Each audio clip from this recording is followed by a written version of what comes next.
introduction to one of my favorite people on earth, Mr. Stephen Oliver, who is with the Advisor Marketing Podcast. Now, Stephen is a true maverick, and I mean that in every sense of the word. Not only in our business, but I have to tell you, his clients universally love him, and they grow at rates that they wouldn't believe it's possible. Now, on this podcast, in each episode, Stephen is joined by various members of his team or special guests to share insider secrets to rapid growth and high net profits in your financial advisory practice. So I just want you to know you're in for a wild ride, new information, and a lot of exciting new future because of Stephen Oliver. Well, let's introduce ourselves. I'm joined by Dr. Greg Moody. You're our interesting anomaly, a rocket scientist, psychologist, martial arts master, and business consultant. And I was having a conversation, I think, behind your back the other day about who's ever heard of somebody both having a background in engineering and psychology. Those are like opposite ends of the poles, aren't they? Yeah, that does seem to kind of be my life. I end up having opposite ends of the spectrum of just about everything. Yeah. Opposite day. And I am Stephen Oliver, and we work with financial advisors all over the place, certainly all over North America, and have been high-level coaches and consultants for small business owners, agents, and so forth for, God, I don't know. I'm at 30 some years. You're at what, 15, 20 years at this stage. And I kind of got my start doing internet marketing back when, one of the big steps was writing several books on internet marketing back in 1999. And then that's kind of become your niche, is working on SEO, pay-per-click, private publishing, book authorship, as well as a number of other things. But what our subject matter today, which I dubbed generally, was prospecting sucks. But more to the point, I think that, and Greg, you've heard this story, but I'll make you suffer through it for the purpose of this call. Back when I started my first business in 1983, one of the books that I had read as I was prepping for that was a book called Positioning: The Power for Your Mind. And it was, there was another one called Megatrends that I had gone through thoroughly as well.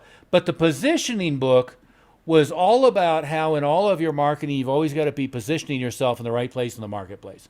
And again, this is a book that's coming up on 41, 42 years old. So at the time, it was talking about, when IBM launched the PC and how the Mac was positioning itself. And then, of course, you had the eternal Hertz versus Avis battles, that type of stuff. But I've always thought it's a really important perspective. I was having a conversation with one of the marketing gurus, Jay Abraham, who's worked with Tony Robbins in one thing or another. In fact, it was a small private meeting with Jay and with Dan Kennedy. You remember that one I think it was 5 or 10 of us there with Jay and Dan. It was a really interesting conversation. But one of the conversations that they were talking about, and we were talking to Jay about, is just how important it is to position yourself, right? Jay was talking about, he's got to be positioned as the guy who's a $5,000 an hour coach. Dan Kennedy charges a tick under $20,000, I think, for a day of his time. In fact, Dan Kennedy was talking about why he started flying private, and what he said was, well, it's really interesting. When somebody wants me to do a consulting day for them, they tended to want me to come to them, but as soon as I said, well, it's going to be, 25,000 round trip for the Learjet, for the charter, and then 20,000 for the day, all of a sudden they came to him, and his whole point was he didn't want to travel. But that that's position, a good example. Yeah, but that's a good example of positioning right there, just so everybody sees. It's congruent with what you're saying. Well, that's why I brought it up, exactly. Yeah. Because, and Jay Abraham was talking about how, if you're going to be the guru, every metaphor of the guru is the guru's at the top of the hill and you got to climb the mountain to get to the guru, right? If the guru is sitting on the steps in front of your house and is free, and you don't have to go through any pain or turmoil to get to the guru, the level that you value the guru is pretty limited. You and I have joked about friends and family and associates of, the worst advice ever is free because they don't value it and they don't do anything with it, right? But what we see all the time is financial advisors doing a horrible job positioning themselves. So what you want, and that's why we talk about things like a book, about being niche specific, and about standard or typical direct response marketing type of marketing, is you want to position yourself as the expert. I was just mentioning, Greg, I've got I've had Fox News on all day today, and just about every day on Fox or CNBC or on Bloomberg, Ken Fisher's on all the time. And he was the longest running columnist for Forbes magazine, among other things. But every TV appearance, he's positioned himself as the expert, right? And what we see most often is the opposite, right? Is how do advisors get new clients? The old days was you're sitting in a boiler room at on Wall Street or whatever. You're making 150 calls a day, and you're talking to people who don't know you and they didn't want to talk to you, dialing for dollars, and then trying to convince them that you know what you're talking about and trying to pitch them something, right? And then that shifted to cold email, which of course is pretty worthless anymore. And then it shifted to, I'm doing in messages on LinkedIn. So, I'm cold contacting people, hoping some of them will respond where they're interested. Well, I got to tell you, if somebody just shows up on my doorstep, trying to put their foot in the door, I don't view them as the guru on the top of the mountain, right? And what I do is I view them as a commodity, somebody who has probably the same service as everybody else. Doesn't mean you can't cold contact somebody and then shift the dynamic, but it's really hard to do, right? Or at worst, you see them as a nuisance.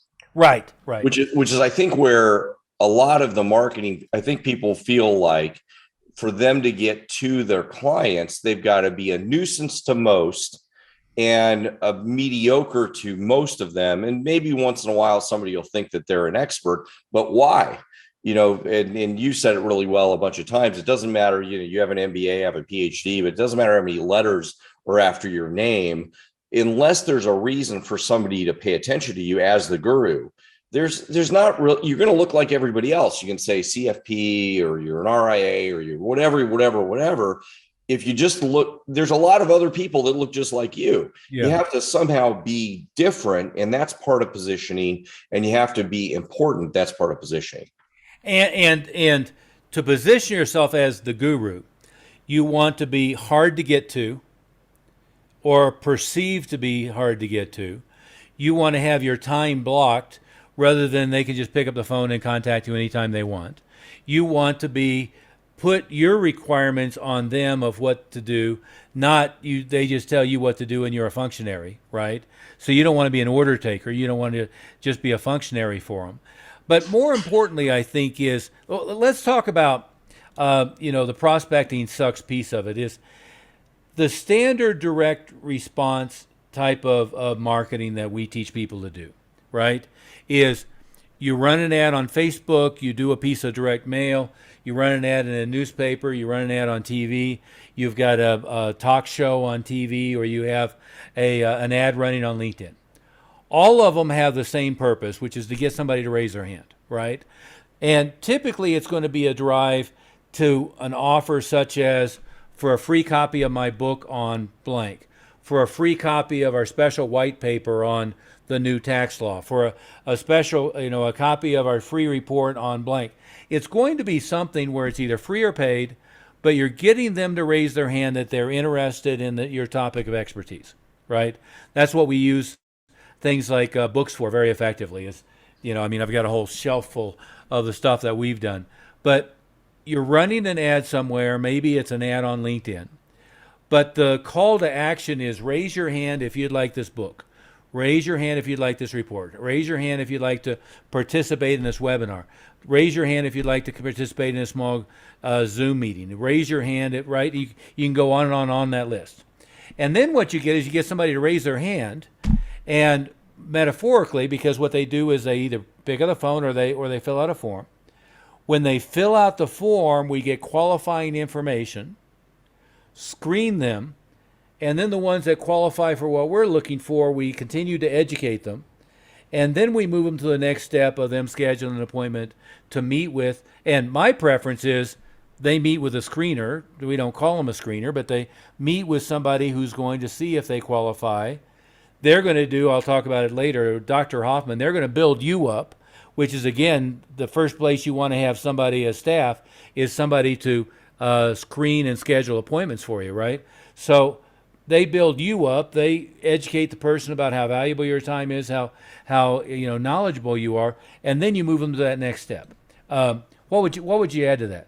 Yeah, and I think that people might get confused with, we want to make it hard for them, but we also want to make it easy to start down the path to get to you. Right. We want to make it really for your particular niche.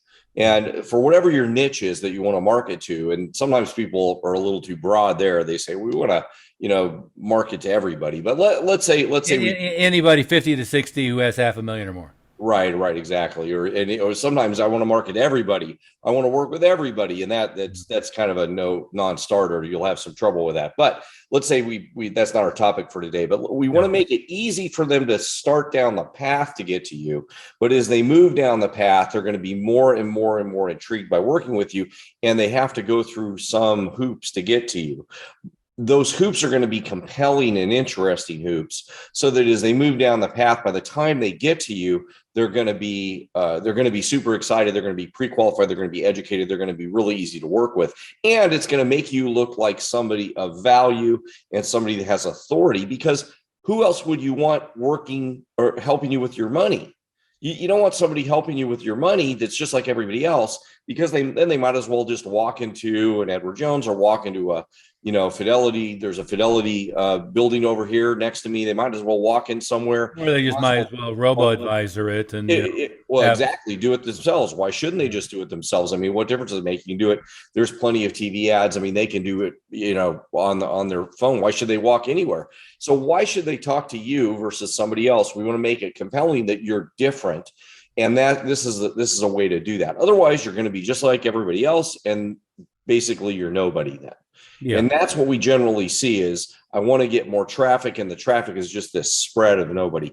And, we talked to one guy, I remember, who was trying to get leads, and he was literally doing Facebook ads, giving out, and this wasn't even the plate liquor kind of steak dinner thing. He was literally giving out coupons for stuff like, I think it was for a meal or for something, but there was actually no connection to what his product was. They would get a coupon for something.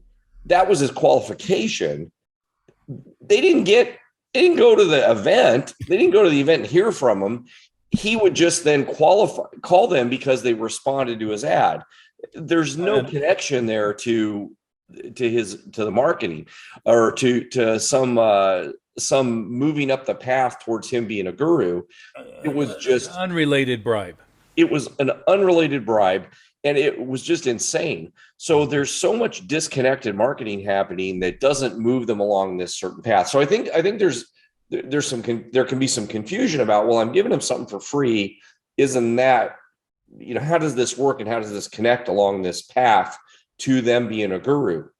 All this stuff works together. This is not specific to this industry, but in the movie theaters and at the airports for a while, there was a company.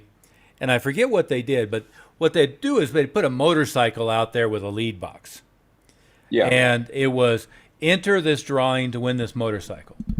And when I saw it, I thought, well, okay, that's interesting. Is this, we have a number of motorcycle dealers around the area. I assumed it was, Honda or Harley or somebody, driving into a dealership.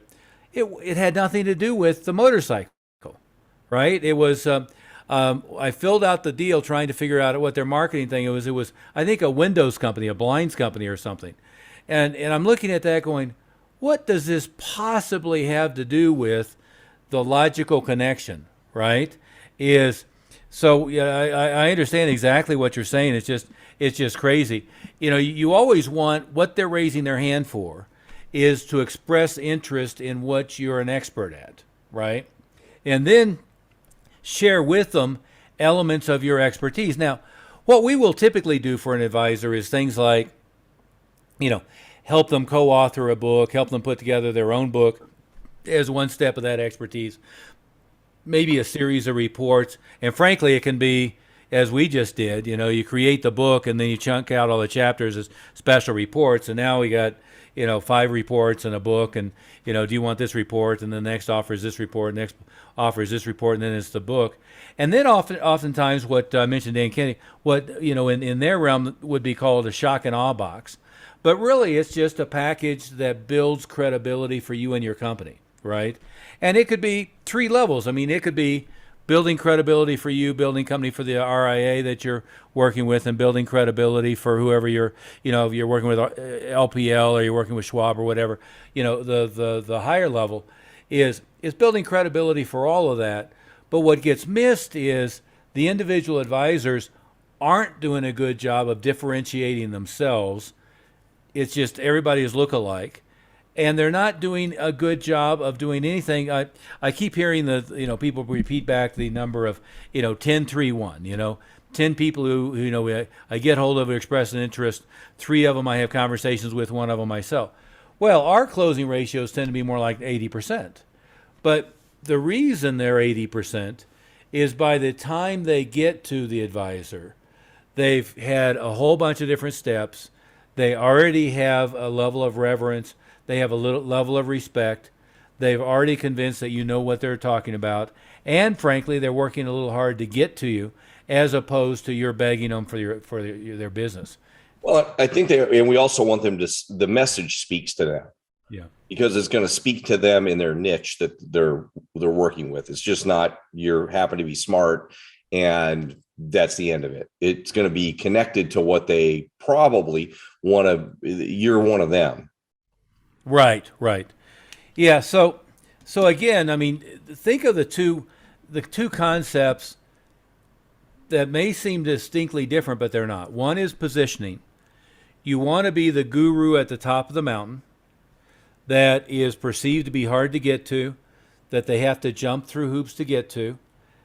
To get to that level of expectation is giving them books, reports, access to webinars, access to recordings. All of that is helpful and for 2 reasons. Because when it's in your voice, especially if it's video or audio, is they start to get a sense of you. They start to get a level of rapport.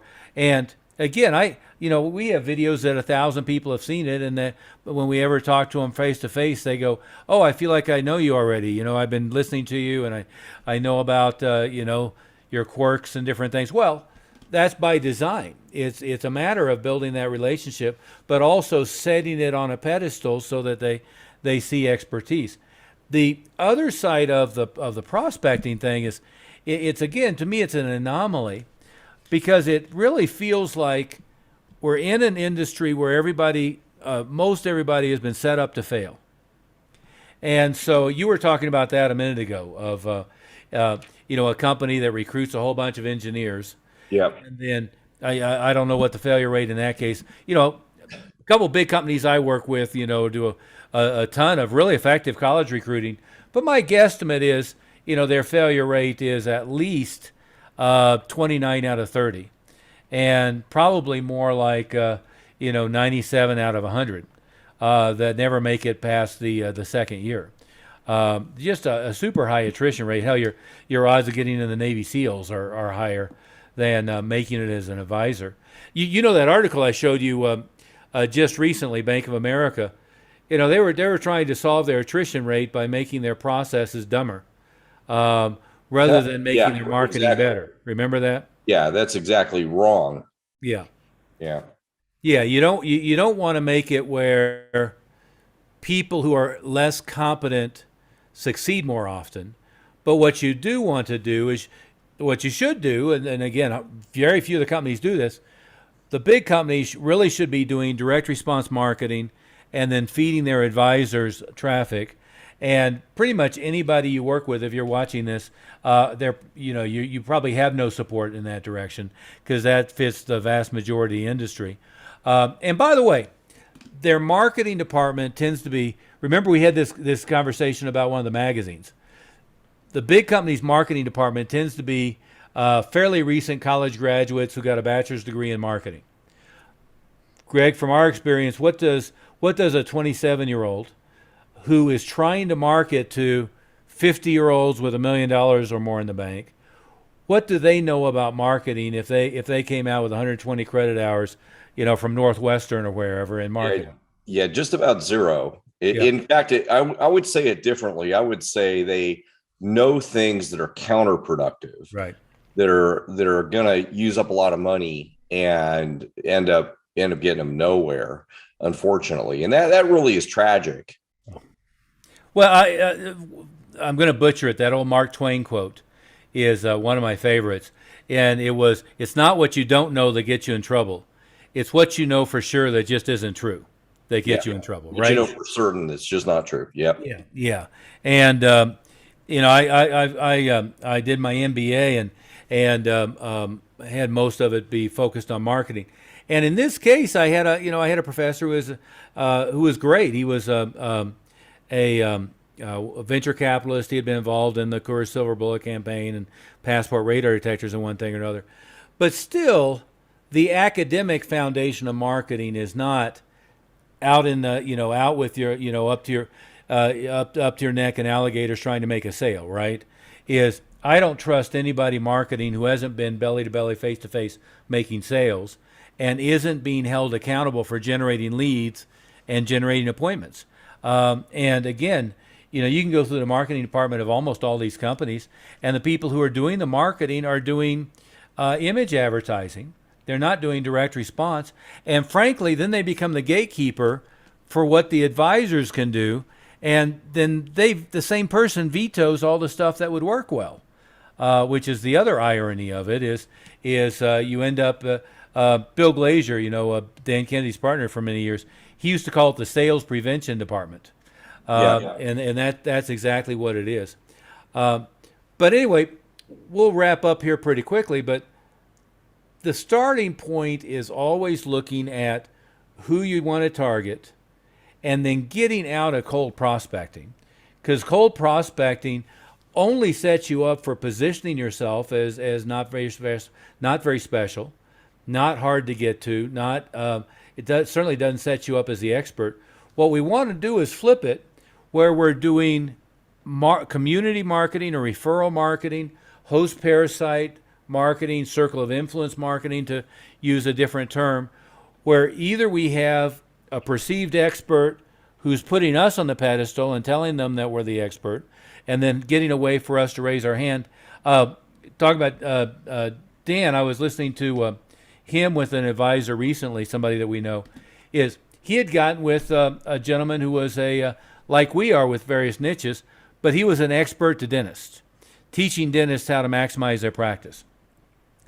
Ended up on the dentist podcast, and then ended up in front of the dentist clientele. So he ended up as a speaker for a live event, 500 dentists live, 500 of them on video, and ended up on the podcast. Between that, he got 2,500 of them to raise their hand, asking for his book on investment, right?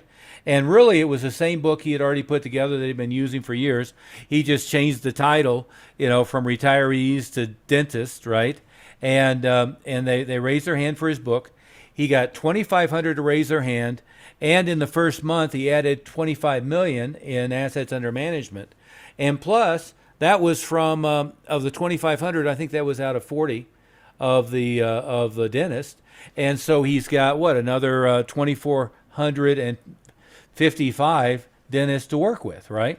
And I'm not recommending that your niche be dentists. There's a lot of different niches that are productive, but it's this case. It was a host-parasite relationship where somebody was convinced of his capability, and he was able to leapfrog off the list. And that makes all the difference in the world. Imagine if he had cold contacted 30,000 dentists and gotten a few of them to raise his hand. His closing rate would have been nearly as much. Plus, probably would have cost him $1,000, $2,000, $3,000 to make the sale if he was doing it from advertising, rather than it's like that in that kind of host parasite situation. Yeah, and that's important to anchor in. I mean, there's a massive difference between having some authority and not, and that authority doesn't two things. One is the authority makes a difference, but the second is to create authority doesn't take a lot. No, It doesn't take a lot. It would take it in the circle of influence marketing. We hear people trying to do that a lot, but usually it's something super lame, like in lame marketing is what we should do a podcast on lame marketing. That would be our next title. But it's something. Well, that could be 20 hours of content. Exactly, because we end up with this circle of influence marketing. A lot of people will talk to, oh yeah, I'm doing that, but it means they become friends with an accountant or a lawyer and tell their accountant or lawyer to let other people know about them as an advisor. Give them a stack of business cards. Yeah, and accountants and lawyers are notoriously bad at marketing their own damn businesses. So they just happen to make a lot of money per client. So they don't need to be that good at marketing their businesses to make it okay living.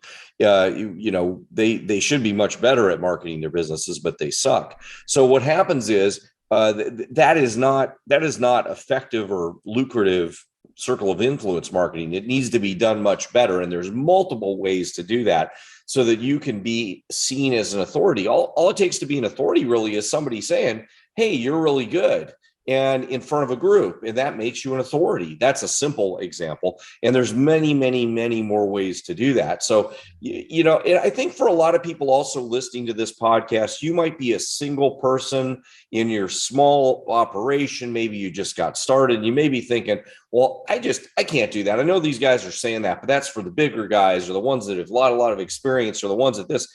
You start where you're at. You can see examples just all over the board of people that are successful, and they were all exactly where you were at one point. They just made a decision that I'm going to, in Zig Ziglar's words, I like, tell the truth in advance. Oh, yeah. Or act the truth in advance. You just start with one thing that we're talking about, and then do that one and do the next one and do the next one. That's how you grow it up. You don't have to be the top advisor in your group. You don't have to have a lot of people in your circle. You don't have to do any of that stuff to get movement going with all of these activities. Or you've got, you've got 30 years experience. That was one of our guys used that as an example. Well, I've only been doing this for a year. When I've been doing this for 5 or 10 years and I have that on my resume, then I'll do this stuff. It's like, no. Yeah, no. That's ridiculous. That's just never going to be the way to get started. Now, there's a couple of things that being around for a while. Of course, if you've got 1,000 clients in your database and you're moving from insurance to advisor, asset management, then it's a little different. We have some different strategies to work with you on. So there are some differences, but there's tons and tons of stuff you can do if you just are starting out. If you're by yourself and you don't have any staff, and no problem. I mean, it's really not a problem. Most of these things are absolutely applicable for you. Yeah. Well, let me give you an example. You were talking about the circle of influence thing a minute ago. I mentioned Jay Abraham. And the first time I ever worked with Jay Abraham, I forget, it's probably 25 years ago now, maybe more. But myself and all my friends were on Tony Robbins' list. And Jay Abraham did a host-parasite relationship with Tony Robbins. So I got a package in the mail from Tony Robbins with, back then, an audio cassette in it and a cover letter. And the cover letter was from Tony Robbins talking about, here's the guy that's done all my marketing. I think you should listen to him. And we're doing a special thing for all of my clients. I think it'd be worthwhile for you. And then there was, I think it was an 18 or 24-page sales letter along with an audio cassette that was an audio cassette of Tony interviewing Jay. And I went to a seminar in LA with him, and he explained the whole process. And by the way, the seminar I went to, he had 400 people who paid $5,000 a piece, to sit in a room for the weekend. But see, that's the type of thing is we'll often create. Here's the cover letter from a CPA. Of course, we'll write it and get him to approve it. It's on their letterhead. Here's a copy of your report. Here's a copy of your book. Here's a copy of something else. Maybe it's a copy of a report. And if they raise their hand, you'll give them a copy of the book and a copy of several other things. Maybe that then leads to a podcast or a webinar that the CPA is going to participate with you. And then he's interviewing you as the expert in your field, and then you give them a chance to raise their hand, for some other free gift, and that leads to them scheduling an appointment with you. There's, the stepwise process. The example I used a minute ago was, here he's on this meeting with the gentleman who had a bunch of dentists that follow him, and the gentleman's interviewing this advisor as the expert, and the call to action was, if you want a copy of my book free, raise your hand and we'll give it to you.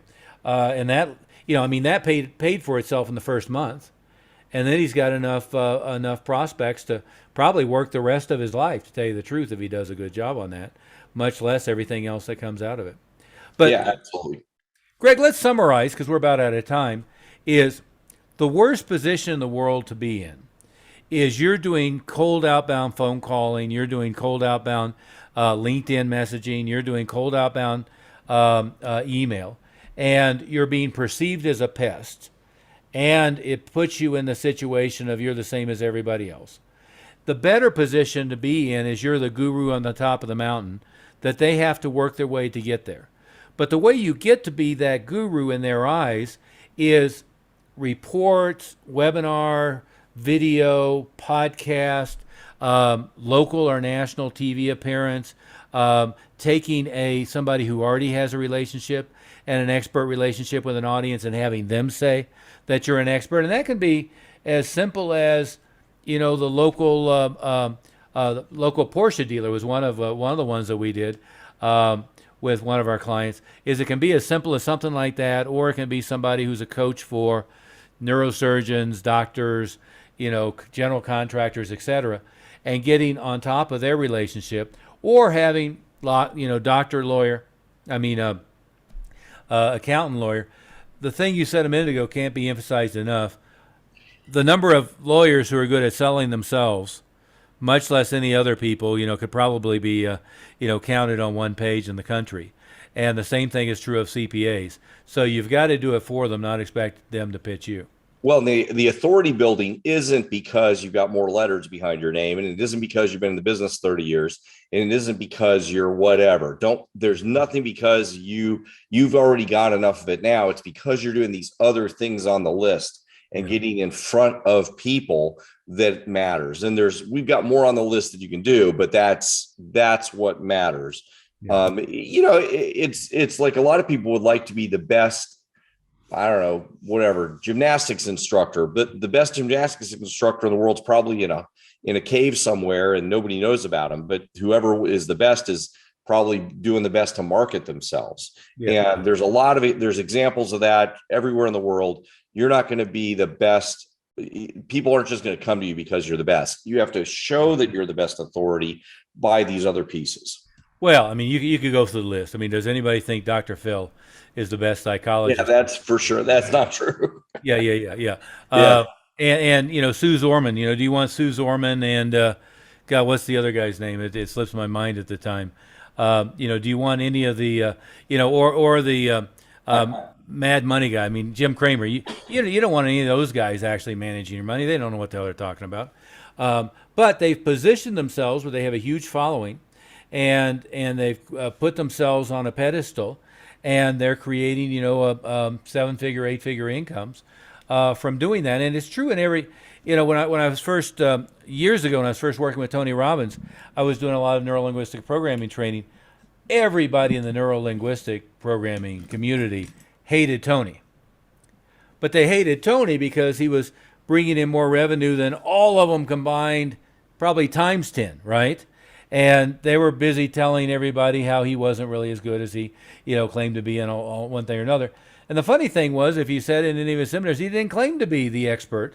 And in fact, he hired experts to do it. What he was good at is ready, take action, and then figure out how to get people in his pipeline, starting with the infomercial and working his way through a lot of other things. Anyway, let's call it a day on that. It was great to have you, Dr. Moody. And yes, sir. Hopefully everybody listening got some value here. All right, everybody, take some action.